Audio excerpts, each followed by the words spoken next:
Terima kasih pemirsa, masih bersama kami di Liputan Metropolis. Pemerintah merubah proses PPDB menjadi SPMB pada tahun ajaran baru mendatang. Sistem ini diyakini memudahkan siswa untuk masuk sekolah.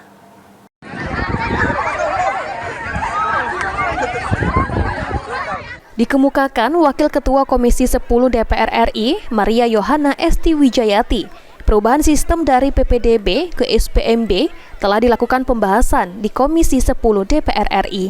Dan DPR RI menganggap jika sistem penerimaan murid baru atau SPMB yang menggantikan penerimaan peserta didik baru atau PPDB telah mengakomodir seluruh masukan dari masyarakat dan stakeholder. Di antaranya permasalahan sistem zonasi yang begitu banyak permasalahan, sehingga akhirnya sistem zonasi dirubah menjadi domisili, sedangkan yang lainnya masih tetap sama. Dengan sistem yang baru ini, Komisi 10 DPR RI meyakinkan akan lebih banyak yang puas daripada yang tidak, karena telah mendapatkan masukan dari berbagai aspek dengan pembahasan dari seluruh stakeholder. PPDB yang sekarang berganti nama dengan SPMB sudah dilakukan pembahasan di Komisi 10 dengan Dikdasmen.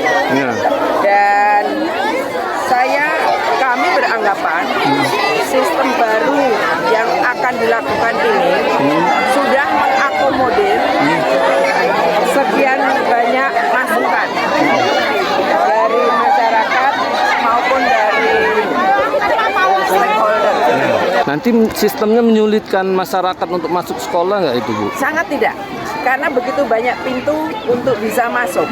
Dia bisa masuk pakai domisili, yang berarti memang kedekatan dengan tempat tinggalnya, khususnya yang SD ya. SD-nya agak mutlak, jadi domisili agak tinggi.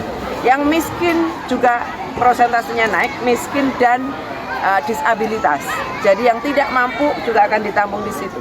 Selanjutnya, menurut Esti, SK perubahan PPDB menjadi SPMB akan segera diterbitkan. Ahmad Romawi, PAL TV.